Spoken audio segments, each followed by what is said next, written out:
Dios nos continúe bendiciendo. Quiero decirle a mi lector que hoy tiene la noche libre, porque hoy no tengo textos bíblicos para compartir. Lo que tengo dentro del texto bíblico está ahí y lo vamos a compartir. Pero como dije la semana pasada, me parece que este estudio de las trompetas, ¿verdad? Fue como un poquito... Yo no sé usted, pero yo terminé agotada. Me dejaron agotada. Me dejaron agotadísima. Y entonces yo quería reflexionar un poco sobre las 7 trompetas, ¿verdad? Y lo que esto nos dice y lo que de alguna forma debe ser una aplicación también para nosotros como iglesia, ¿ok? Así es que es un poquito de recapitulación con un poquito, ¿verdad?, de reflexión. Entonces, hablando sobre las trompetas vienen acompañadas con ángeles, ¿verdad? Porque todo este escenario de todos estos capítulos se desarrollan dentro de una visión celestial, ¿verdad?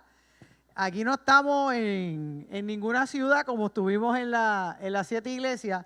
Aquí estamos en otro tipo de visión. Aquí estamos dentro de una visión celestial que tiene Juan y que comienza precisamente con los 7 sellos. Ahí es que arrancamos en esa visión celestial.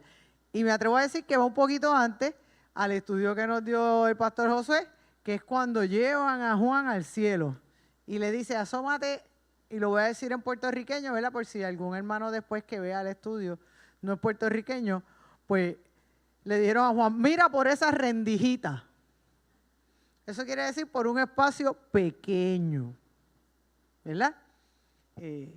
Así es que le dijeron a Juan, mira por esa rendijita, y por esa rendijita lo que se veía era la gloria de Dios, no se veía nada más.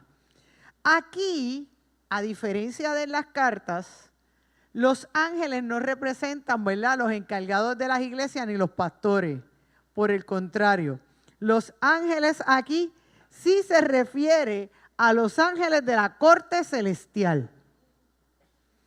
Incluso algunos estudiosos plantean que esos 7 ángeles tienen nombre y apellido dentro de la, ¿verdad?, dentro de la angelología o el estudio de los ángeles en la tradición judía.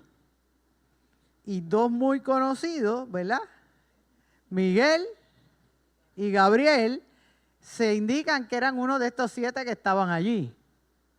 ¿Ok? Pero esos 2 son muy conocidos porque los hemos visto dentro del texto bíblico en apariciones particulares. Sí.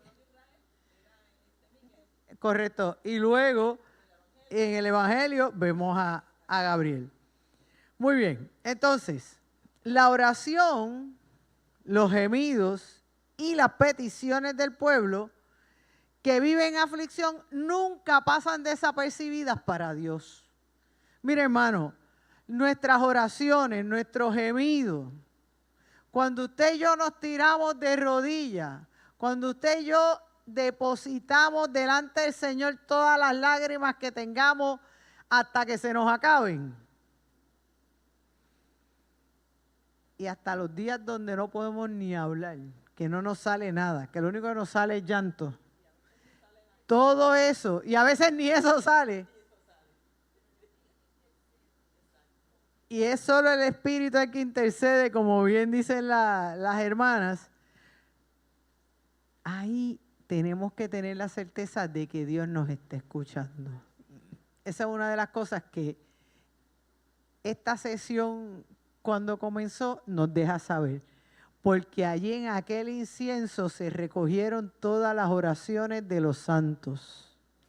Y los santos aquí son los mártires de la iglesia, ¿sabe? Todos aquellos que han sufrido por el Evangelio, todos están allí. La presencia de Dios, escúchame bien, la presencia de Dios en forma visible, comprensible al ser humano, siempre va a estar presente. Y lo vemos desde el Antiguo Testamento, que se manifiesta en el fuego, ¿verdad? Esa es la forma visible de Dios, en el fuego, porque dice que andaba como columna de fuego. Cuando está en el Sinaí, hay fuego. ¿Ves? La presencia de Dios es audible. ¿Por qué? Porque se manifiestan los truenos y las voces. Y también la presencia de Dios la podemos sentir porque dice que hubo terremotos. Fíjese cómo en todos esos elementos nosotros experimentamos esa presencia de Dios. ¿Qué nos está diciendo el vidente? Dios se hace presente de forma tal que lo podamos entender, ver y percibir. Amén.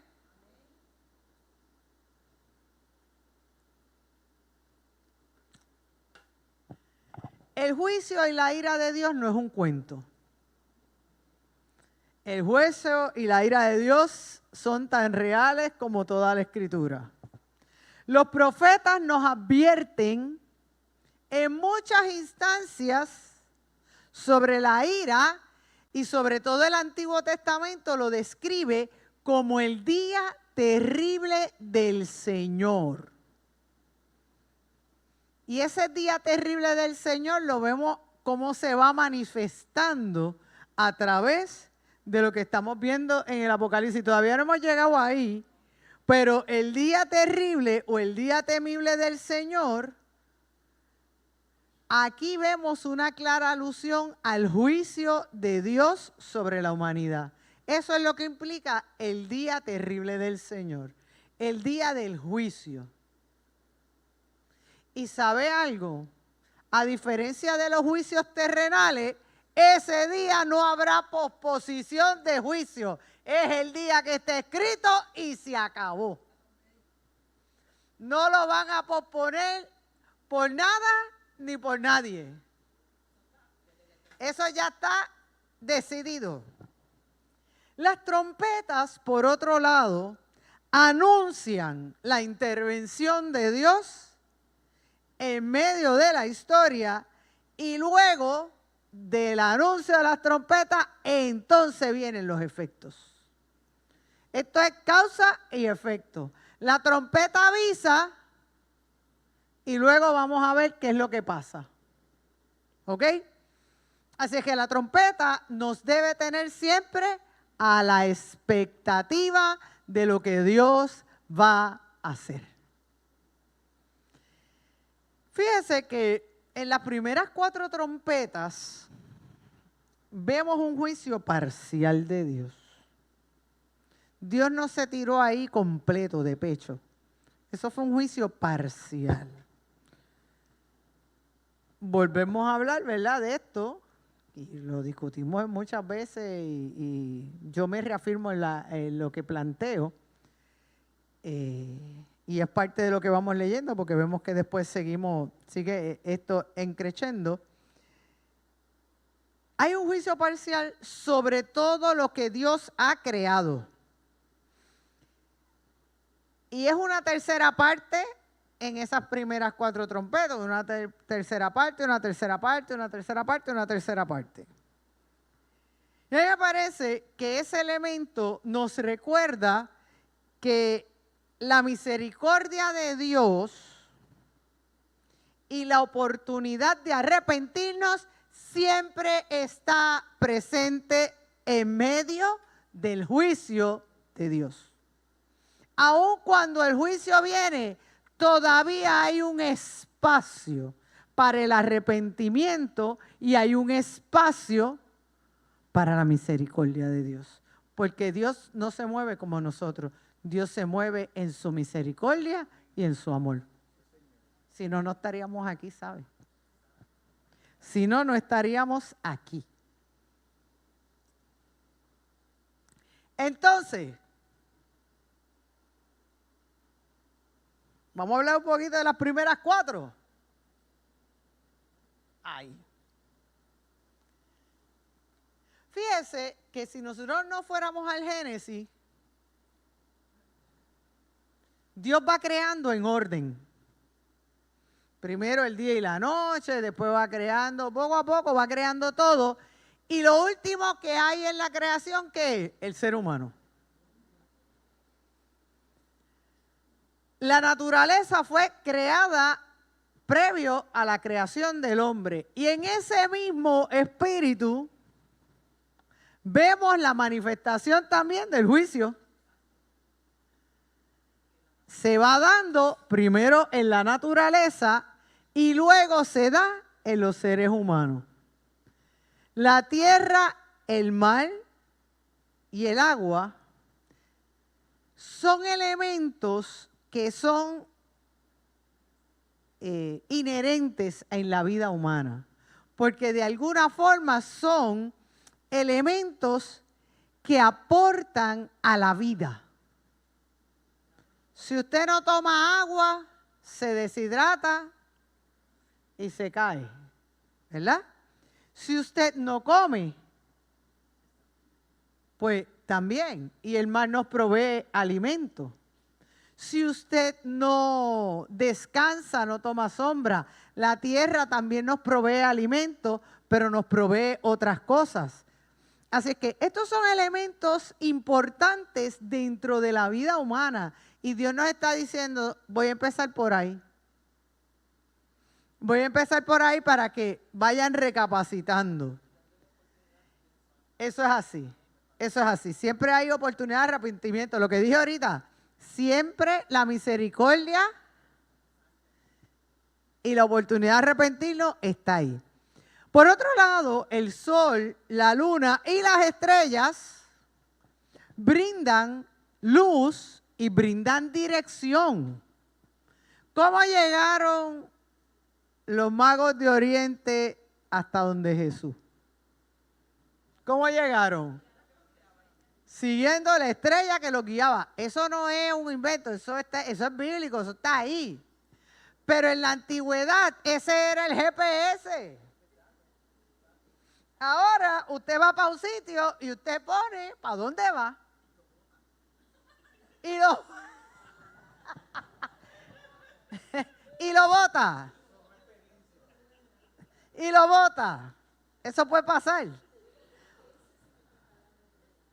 Pues mire, le voy a contar, a nosotros nos pasó hace ya muchos años, pero nos pasó. Llegamos al aeropuerto de New Jersey y entonces íbamos hacia casa de unos familiares y el GPS pues nos mandó por una salida y yo no sé si fue entre... entonces cuando entramos por ahí había un montón, había un montón de cosas de construcción. Y dimos como un fracatán de vueltas allí para poder salir. Y entonces Omar me decía, uy, pero esto se ve como medio, no sé, medio trilito aquí. Y yo digo, olvídate que aquí lo que hay que hacer es no bajar los cristales y vamos a salir. Vamos a llegar. Y en efecto, gracias al Señor salimos. Pero muchas veces en la antigüedad se llegaba a los sitios siguiendo la puesta del sol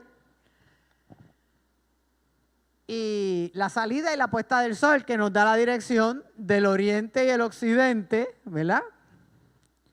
Y por otro lado, las estrellas muchas veces dirigían porque usted buscaba X estrellas y entonces pues con eso se hacían los mapas en la antigüedad, con las constelaciones y todo eso. Así es que fíjense la importancia que tiene que estos sean los elementos tocados en el juicio de Dios. Nos quedamos sin tierra, si es que perdemos parte de la propiedad. Nos quedamos sin mar. Vamos perdiendo ahí, al igual que al perder tierra, vamos perdiendo alimento. Pero también vamos perdiendo vías de comunicación, porque acuérdense que el mar era el medio de comunicación de la antigüedad. Ahora no, ahora nos montamos en un avión. Pero yo recuerdo a mis abuelos contando de los viajes en barco. Para ir para Nueva York. Sí. Así es que embarcarse, de ahí es que, exactamente, de ahí es que viene la palabra embarcarse. nos embarcamos para Nueva York. Así es que, y entonces el agua, que es un elemento vital, pero que vimos que también es un elemento que se utilizaba el envenenamiento de las aguas para hacer rendir a los pueblos, ¿ves? Para tú rendir al enemigo, hacer rendir al enemigo. Y entonces finalmente, pues lo que nos da dirección, si se va apagando, entonces nos da más dificultad llegar. ¿Sabe qué? Muchas veces en la vida espiritual también nos pasa eso. Se nos va apagando la dirección, se nos va apagando el sol, la luna y las estrellas.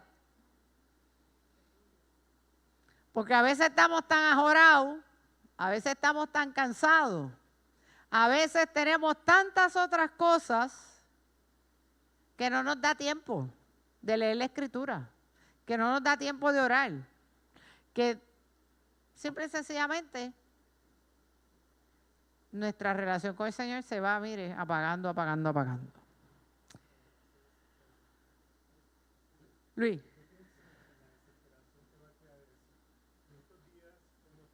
Para que puedas, para que podamos. Yo pienso la desesperación que va a traer eso a la humanidad, porque en estos días hemos tenido una pruebita aquí en Puerto Rico, que hemos tenido problemas con el agua y verdaderamente la gente está desesperada. Usted se imagina una tercera parte. Yo no sé si será ese número exacto, pero es que el Señor tampoco no puede, pero Él no va a querer destruir completa la humanidad. Así que es una sección. Pero que en estos días las personas están bien desesperadas con una semana sin agua, imagínense. Mire, mi hermano, yo prefiero estar sin luz que sin agua. Yo prefiero estar sin luz que sin agua. Aquí hubimos unos cuantos que pasamos por el valle de sombra y de muerte.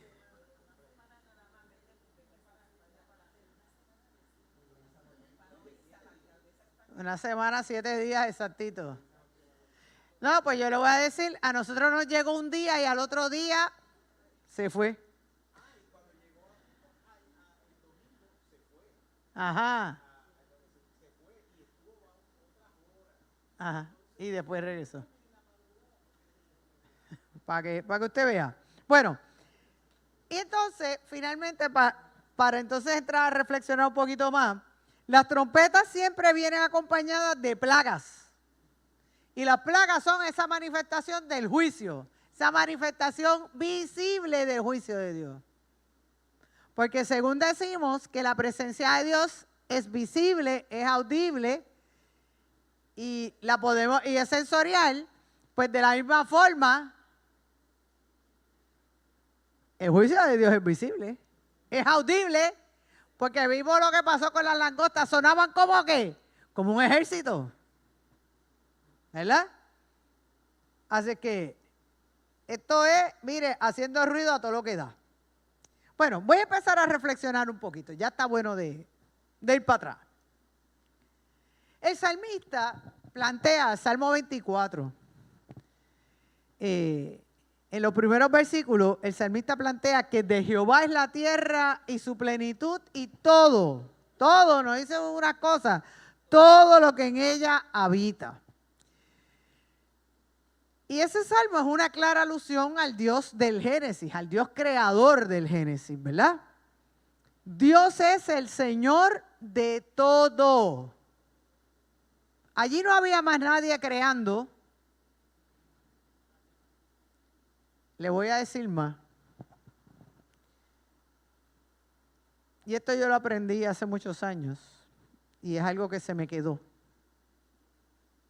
Lo aprendí en el Instituto Bíblico, me lo recalcaron en algunas instancias en el seminario bíblico, pero es algo que me ha acompañado por mucho tiempo. Y que también lo he escuchado en muchas instancias de la vida de la iglesia. El único que tiene poder para crear es Dios. Nosotros no creamos nada. Nosotros podemos inventar, nosotros podemos diseñar, pero de la nada. Eso es lo que es verdaderamente crear, de la nada. de la nada. Eso es creación. Porque para yo crear, por ejemplo, para usar algo sencillo, una pieza de ropa, yo me tengo que sentar, hacer un dibujo. Lo tengo aquí, pero tengo que hacer el dibujo para hacer el patrón, para cortarlo. Y tengo que usar la tela, ¿verdad? Tengo que tener con qué hacerlo.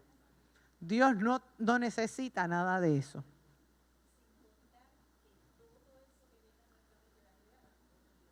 Eso es así.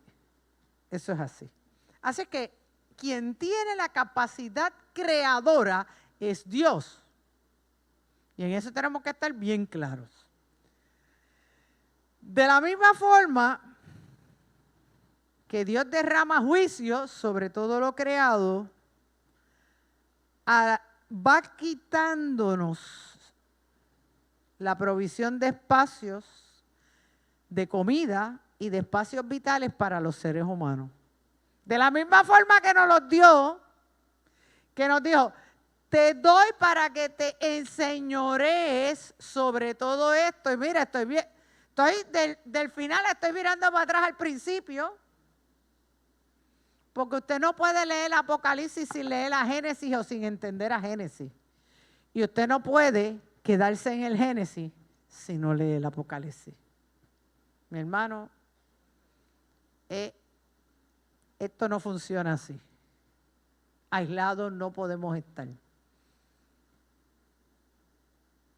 Ese Dios que lo creó todo al principio y fue creando, como dije ahorita, en orden, y al final crea al ser humano y le dice, te voy a poner sobre todo esto para que lo administres, para que lo cuides.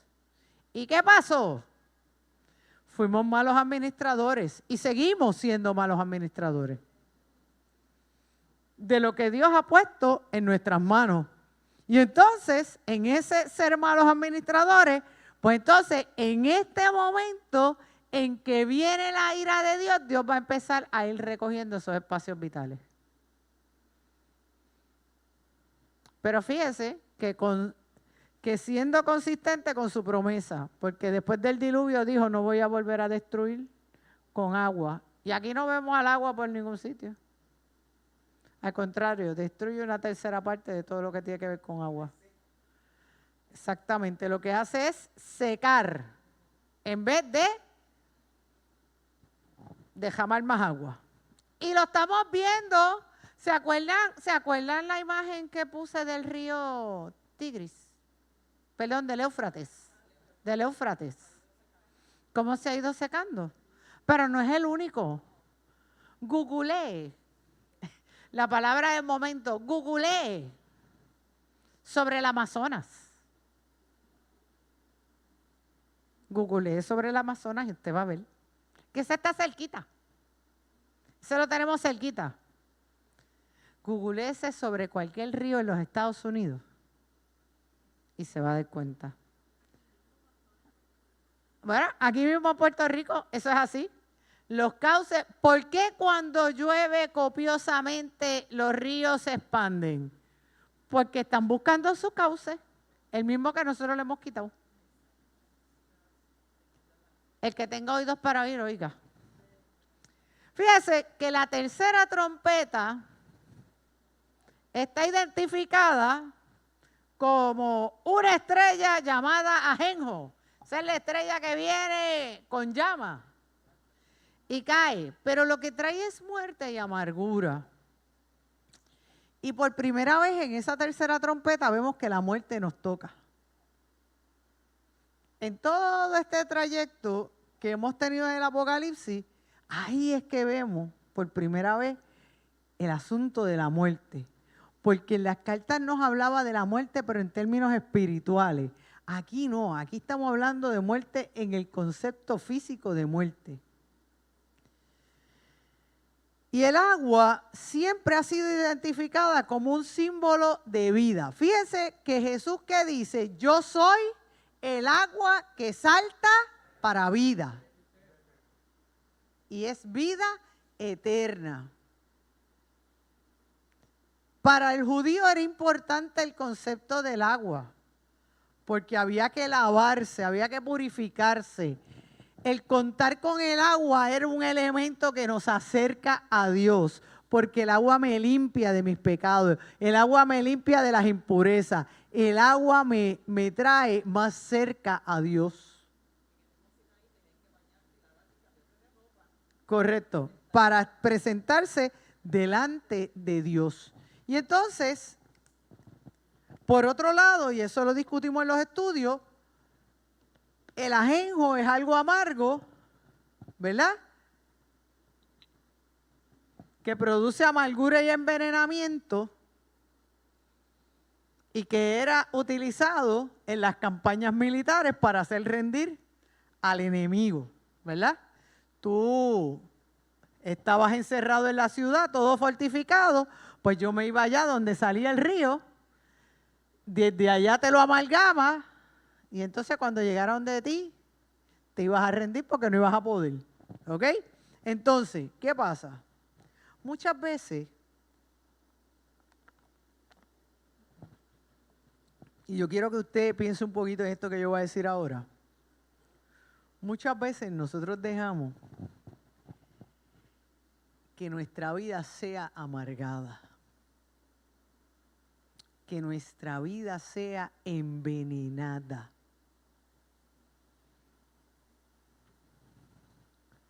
Y sin darnos cuenta, nos morimos espiritualmente nosotros y llevamos a otros a la muerte.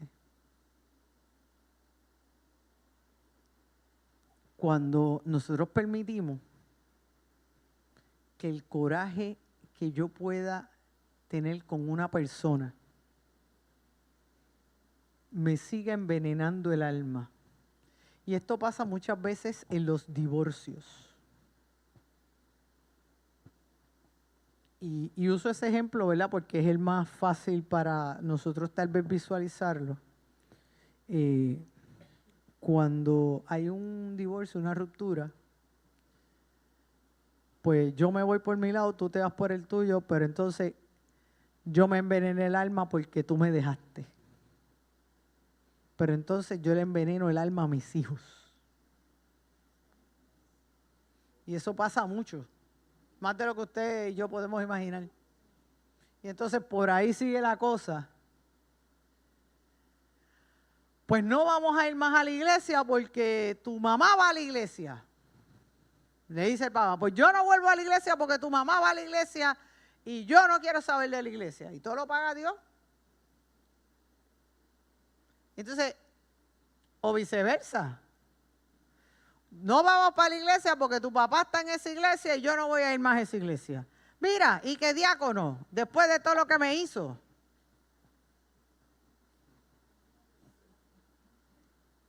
Hermano, yo estoy hablando cosas que uno ha visto. Estoy usando ejemplos reales, pero para que visualicemos, ¿verdad? ¿Cuántas veces la amargura del alma, la amargura del espíritu nos traiciona y nos liquida espiritualmente? Porque entonces nos convertimos en un cuerpo más en una silla. Porque ni siquiera le abrimos el espacio para que el espíritu nos sane. Y todo lo que pasa lo cogemos personal. Es contra mí. Mira cantando ese corito. Mira, el texto ese del que están predicando o el que están enseñando. Eso que dijo era para mí. Lo dijo por mí. Entonces usted empieza a ver cosas donde no las hay. Mi mamá siempre dice que los celos son diabólicos. Me dice, porque uno ve cosas hasta donde no las hay. Entonces ya no estamos viendo la visión celestial de Juan. En aquel lugar glorioso estamos metidos en las mismas pailas del infierno. Esa es la visión que estamos teniendo. Porque dejamos que ajenjo nos amargara el alma. Ay, Señor, cógelo suave, por favor. y tú estabas peleando conmigo por las copas. No, hombre, no.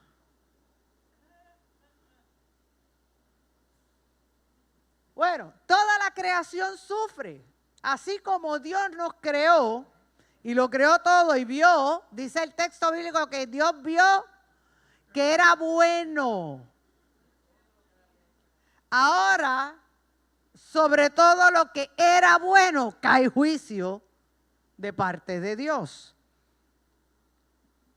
Pero me reafirmo en que la misericordia y el amor de Dios siempre estará presente aun cuando venga juicio. El amor y la misericordia de Dios es mayor. Por eso es que solo una tercera parte de la creación sufrirá el castigo, porque la misericordia de Dios se derrama sobre su pueblo.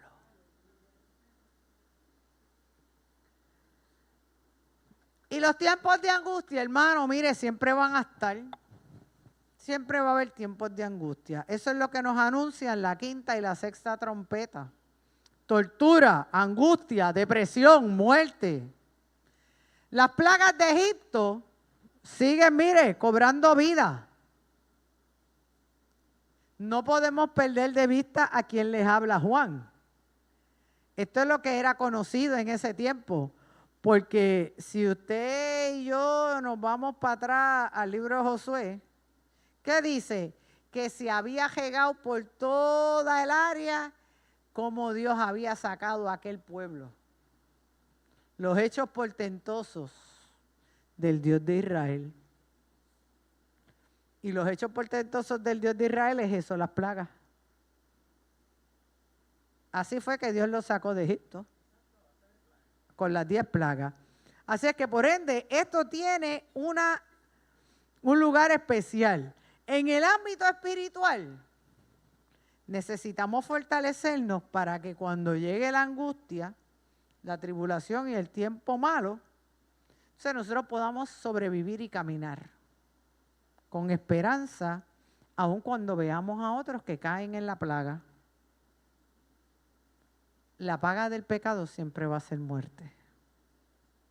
La paga del pecado siempre será la muerte. Y el interludio, antes de esa séptima trompeta, el interludio es simple y sencillamente un anuncio de que hay esperanza en mirar al Cristo resucitado. La palabra de Dios puede ser dulce como la miel y hacernos bien. ¿A cuántos aquí le he hecho bien la palabra de Dios? Qué chévere cuando uno a veces está pasando un momento difícil y abre la escritura y Dios le habla. En una ocasión, en un momento muy difícil que yo pasaba, el Señor, yo andaba con el aposento alto. Y ese día la lectura del aposento alto era el Salmo 3. Y el Salmo 3 dice que eres escudo alrededor de mí. Y en medio de aquello yo pude testificar que el Señor me había dicho esa mañana que Él es escudo alrededor de mí. Así que yo iba tranquila. La palabra nos hace bien y nos trae esperanza en tiempos de dificultad. Oiga, pero también nos puede pasar como al profeta y puede ser una palabra amarga. ¿Y sabe por qué es amarga? Porque nos corrige. Porque nos advierte. Porque trae juicio. Y la palabra profética nunca es piece of cake, ¿sabes? La palabra profética siempre va a ser por el mismo centro del plato. Cuando usted sienta que yo estoy predicando para usted, no piense que yo sé nada. Llame a servicio al cliente del cielo. Quéjese con él. Y dígale, no le hables más a la pastora. Por lo menos no de mí. Porque yo sí quiero que Él me siga hablando. Porque esto no está fácil, hermano, ¿sabes? Siempre la palabra va a tener alguna advertencia para nosotros. Y si usted piensa que a nosotros cuando nos preparamos para predicar esa palabra no nos habla, yo quiero decirle que a nosotros somos los primeros que cogemos fuetes, ¿sabe? El primer fuetazo, como el primer chancletazo, para ser bien puertorriqueña, el primer chancletazo lo cogemos nosotros. Cuando uno viene a predicar ya viene relajadito porque ya cogió todos los chancletazos. Pero siempre la palabra va a tener un efecto en nosotros, dulce y a la misma vez amargo.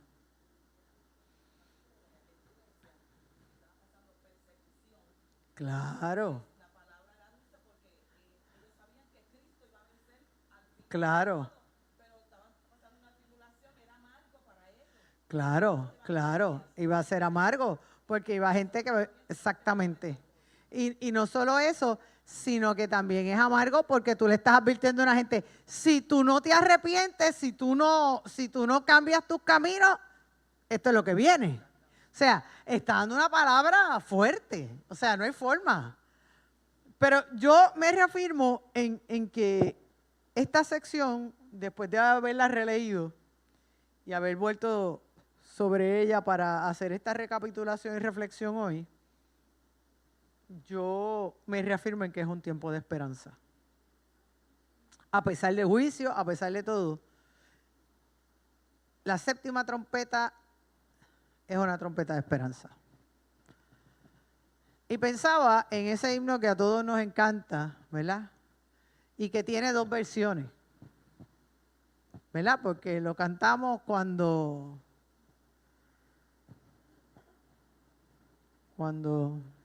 anuncia el arcángel en aquel día final. Pero si usted es boricua, sabe que también ese himno se canta cuando suene la trompeta en aquel día final, ¿verdad? Y a mí me encantaría escuchar esa trompeta en aquel día final. Porque en ese día final sabemos que Cristo reinará y su majestad se manifestará ante todo ojo, ante todo ser humano. Su victoria propiciará un tiempo de adoración celestial que se manifestará y que reivindicará. Ay, me quedé atrás, espérate. Y reivindicará a los santos que entregaron su vida. Nada de lo que nosotros hagamos por el Señor será en vano, incluyendo entregar nuestra vida por Él. Nada de lo que usted y yo hacemos en el Señor es en vano. Todo tendrá recompensa en Cristo Jesús en el día eterno. Eso no falla. Cuando aceptamos a Cristo como Señor y Salvador de nuestra vida, podemos vivir con esperanza, que estaremos con Él por la eternidad. Desde la eternidad y hasta la eternidad, y diga todo el pueblo, amén. Y diga todo el pueblo, y diga todo el pueblo, diga todo el pueblo, amén. Eso es, claro, eso es un salmo, pero es también un corito. Claro que sí, como la mayoría de los coritos que realmente cantamos con sentido en la iglesia. ¿Ve? Así que con esto finalizamos. Y a mí me parece que lo que debemos guardar, como María, en nuestro corazón, ¿verdad? Porque a mí me encanta esa frase del Evangelio de Lucas. Y María guardaba todas estas cosas en su corazón. Nosotros debemos empezar a guardar en nuestro corazón la palabra del Señor. Nosotros debemos empezar a guardar en nuestro corazón la esperanza. Nosotros debemos empezar a guardar en el corazón todo lo que Dios ha puesto desde ya. Toda la palabra que Dios ha derramado sobre tu vida es para bien. aun cuando sea una palabra de corrección. Toda la palabra que Dios ha depositado en tu vida es palabra para bien. Y aquí lo importante es saber que no importa dónde estemos, si las nuestras son parte de las oraciones de los santos, porque podemos estar entre los santos cuando vengan las trompetas, porque nosotros no sabemos ni el día ni la hora. Podríamos estar entre los santos que ya están ahí, que ya moran. Y esas oraciones nuestras son de las que suben. O podemos estar entre medio de toda esa gente. A lo mejor nos toca estar con los 2 testigos, proclamando que hay una esperanza. Y la palabra dice que los que mueren en Cristo resucitarán primero, cuando suene esa trompeta final. Lo importante es saber dónde estamos ubicados para cuando suene la trompeta. Si estamos todavía dando candela por ahí, hay tiempo para arrepentirse, porque dice, antes de esa 7ª trompeta, dice que zumbaron juicio. Y hubo gente que se arrepintió cuando vio lo que venía para abajo. Hubo un montón que se murieron, otros se quedaron como si nada, pero hubo otros que decidieron ¿qué? Alabar a Dios, aleluya. Que nosotros siempre seamos de los que alaben y glorifiquen el nombre del Señor. Ay, deberías tocarme la trompeta. Carlito, debiste haberme tocado la trompeta ahora para terminar. Damos gracias al Señor. Mire, le tengo que confesar que dentro de todo lo que hemos trabajado y leído, me parece que ha sido, por lo menos para mí, de lo más enjundioso y laborioso, incluso de lo más complicado, porque tenía mucha cosa que desmenuzar y mucha simbología. Pero a la misma vez, el descubrir que al terminar, o sea, que en medio de todo, el vidente está trayendo una oportunidad, una opción, como siempre, de esperanza, me reafirma en que nosotros tenemos